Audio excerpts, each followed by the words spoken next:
So, Coach, welcome back to Carolina. Do you believe it now? We'll have the news of the day from Bill Belichick's intro press conference. HC, UNC. And the aftershocks and fallout, which includes this quote from a confidant. This is a big FU to the NFL. And tonight's huge, potentially large playout game. Rams at Niners, Thursday Night Football. Let's go around the horn.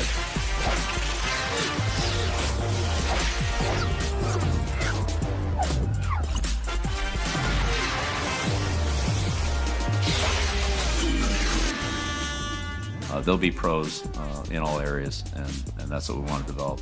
I do think there are a lot of parallels. There's certainly some differences, but there are some parallels. Bill, what do you say to people that fear that if you do succeed here, that you might leave for the NFL again in a year or two? I didn't come here to leave. Bill Belichick, HC-UNC, an intro press conference that hit on all the notes. The hoodie, the cutoff suit on the AD, the remembrance of Steve Belichick, assistant coach, North Carolina, 1953. Belichick even bringing the sweatshirt his dad wore years ago to the conference. The remembrance that young Billy's first words were, "Beat Duke." Belichick saying he always wanted to coach college, and that there are parallels to the NFL, but differences. We also have more details. It's a 5-year deal. UNC yearly NIL budget reported to go up to $20 million. That's up from a reported $4 million. And there's a GM hire already. It's Mike Lombardi, 3 decades of experience in the NFL. Frank Isoli, you're with us on a paddle. Earlier this week, you said there was a path to a hiring here. No one else did. Yeah. David Dennis Jr. is going to lose 501 points. You're not going to get 501 points, but you are wearing that Tar Heel blue jacket as well. Do you believe there's a path to success here after hearing Belichick at his press conference today? Oh, I absolutely believe that. And Carolina won the press conference, and that happens a lot when you hire a high-profile celebrity coach. The difference here is that high-profile celebrity coach is also going to win a lot of football games. He has not lost his fastball by any stretch of the imagination. What Deion did, putting Colorado kind of back on the map, Bill Belichick is going to do the same thing. And at that press conference, everyone kept asking him about the adjustment from the NFL to college. He's not heading the physics department. He's coaching football. The guy knows the game as well as anybody. He's a teacher. He'll develop talent. That is a home run for Carolina with that hire. It may not be the physics department. It may be closer to the economics department right now. And that was a lot of the questions that a panel had going into this. Kevin Blackistone hearing Belichick today. Did he make you a believer he can find success in North Carolina?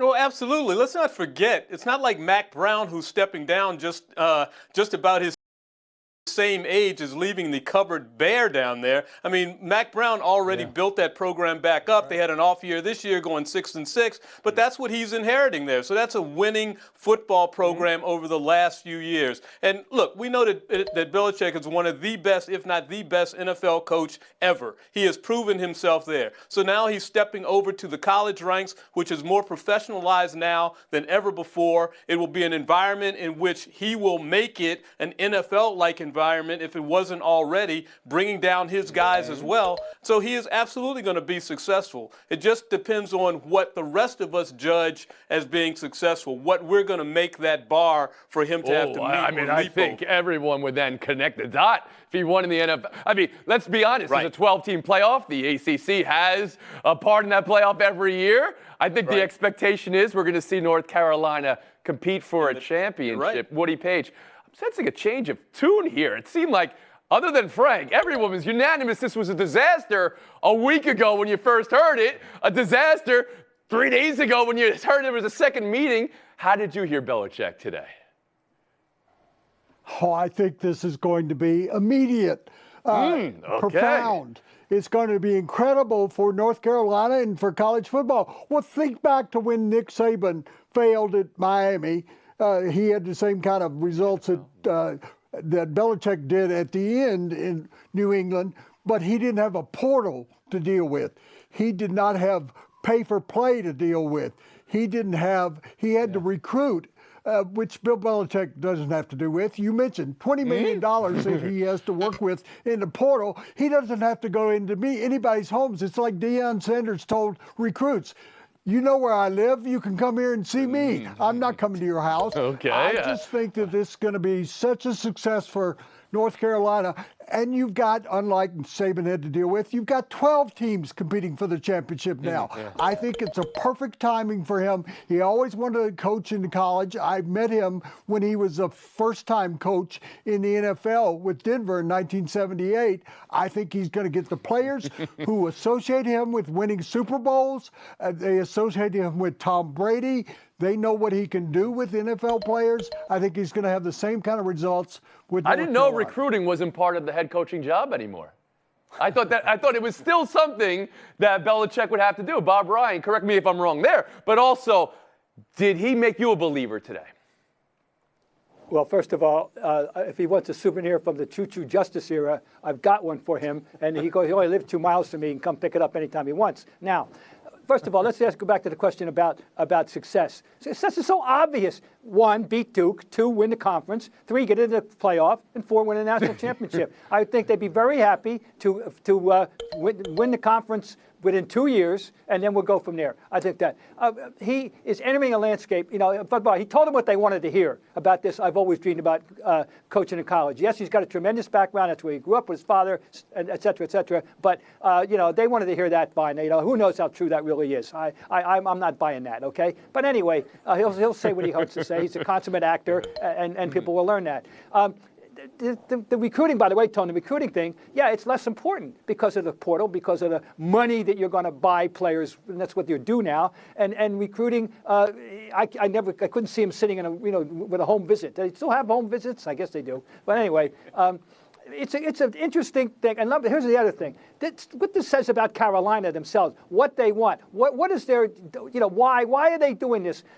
Is it envy of Duke for winning basketball championships? Is it, who knows? But there's something going on here. I mean, I think we heard it today at the press conference. They want to be the best public university in America. That was said, and that's been said before. But the fact is, from the football perspective, they may have been a sleeping giant compared to their basketball team and their women's soccer team and some of the other programs there, getting them up to speed, Frank Isola. What else do you need to see from Belichick? Well, a couple of things. The biggest position now in college sports is the general manager, both for basketball and for football. And you talked about Michael Lombardi, who's a very smart football guy. So that's an important role. That's why getting the players in the transfer portal and being good at scouting and knowing how to distribute the money the right way, they could in year one. Let's face it, SMU is a good football program. They're in the college football playoff. Look at the schedule for North Carolina next year. You don't think they could win 10 games? They could be. Oh, here we go. Looking at the playoff. schedule. Yeah, I like what I'm hearing here. Kevin Blackistone? Well, see there, Frank just set the bar, 10 games. So if they come under, then Frank's going to come back next year and say, see, this was a failure. I told you all along. Look, this is a program that's won double-digit games once in this century. So that's going to be a really high watermark for them. I see them winning 8 games, maybe 9, but I definitely see them being in the conversation for the championship and certainly getting into the playoffs.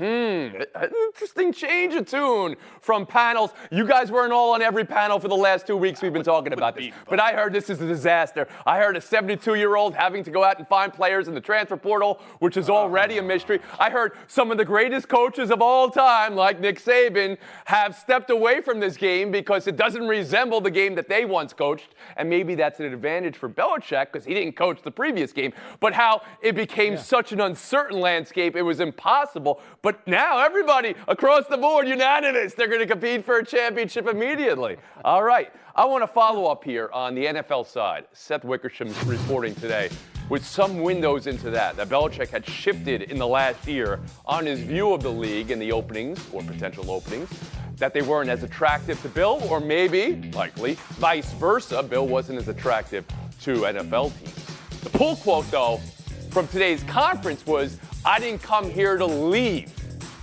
That's one thing. And the other seemed to be echoed by the confidant, that big, this is a big F you to the NFL, which is so juicy we had to blow it out of size on our tees. Bob, how do you hear it all? And is this the end of Belichick in the NFL forever?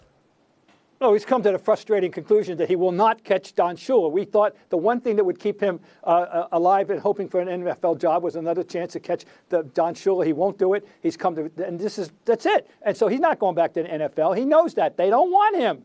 He's learned that the hard way, and now he's going to shift. And one more thing about it, even at age 72, it doesn't prevent him from having a challenge thing going. I got a new challenge. I conquered the NFL. I'm going to show the world I can conquer college football too. A guy like that thinks like Frank that. Isola? And I think he's right about the Don Shula record. For me, he's always going to be a great coach. But if I'm a fan of, say, the New York Jets, who never win anything, how about Atlanta when they came out and said, well, he was like the third best candidate? This is all about a lot of these GMs and owners. They don't want someone like that coming in and running the show. It's about these guys losing power more than it is about wanting to win a football game. So good for Bill Belichick to say, the heck with you guys. I'll go to college and I'll breathe the Grand Poobah on a college football team. Have that be the last word for this. Coming up, buy or sell Thursday night.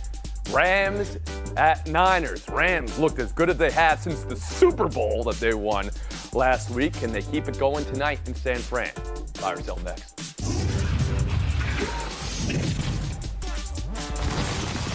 Thursday night football, a good one, a big one. I called it a play-out game. I'll see if you agree. Rams at Niners. LA looked as good, and let me again say, offensively as they have since their Super Bowl and beating Buffalo last week. Defense let up 40+, but offensively they were a juggernaut. San Francisco was clicking too and beating Chicago. Both have been inconsistent and unable to stack wins or stay healthy this season. Deebo Samuel wants the ball more. Woody Page, and he must win for each side. How will the night be won? I think it'll be won by the 49ers. They've already given up in San Francisco and Santa Clara on Kyle Shanahan. They want to get rid of him. He was just in the Super Bowl. I think that they're emerging after the way they had 7 sacks last week against the Bears. Kittle had a big production. I think we'll see Samuel come back. I mean, he's been complaining. So now throw him the football, get him involved. I think Purdy's more healthy, and I think Shanahan, I have faith in him. I think they win. They stay at least around. Kevin Blackstone. No, I got to go with the Rams. I have too many doubts about the 49ers. You don't know what team's going to show up. They've been blown out sometimes this year. They looked good last week. But Nakua right now is the hottest offensive player in the NFL. And I just don't see anybody on the 49ers side being able to bring Frank Isola. Last chance saloon for the 49ers. I think they're going to win. I love how they scored 38 points in the game. Then you have Deebo Samuel complaining that he's not getting the ball enough. But they have to find a way to shut down Puka Nacua, who has 33 catches for over 450 yards in his last 4 games. The guy's nearly unstoppable. They slow him down, the Niners could. Bob Ryan. This is a rivalry that goes back, way back, the days of Y.A. Tittle and Norm Van Brocklin. There's special games out there. By the way, 49ers, I've got to amplify, Kevin. 4 100-yard games in the last 6 and a 98 in the 5th one for Nakua, who's become the best show on earth in that league right now. And so I think they're going to win. I think they're. All right. Well, that was Blackstone's argument. I'll give him the points. Who you got? Tittle or Van Brocklin, Bob Ryan? That's the question for you. You're a Tittle guy. That great photo of Tittle, black and white. I know he wasn't. That was when he was with the Giants, but he's bald and he's bleeding. That's blood. Van Brocklin, the all-time yardage record in the NFL. We'll move on. 5 seconds to go. NBA Cup semis on the line. Spiro Ditas on the call. Launch, he missed it. Fight for the rebound. Payton poked away. 5 seconds. And Billy Kennedy says foul. Steve Kerr after the game. Zone. I'm pissed off. I wanted to go to Las Vegas. We wanted to win this cup.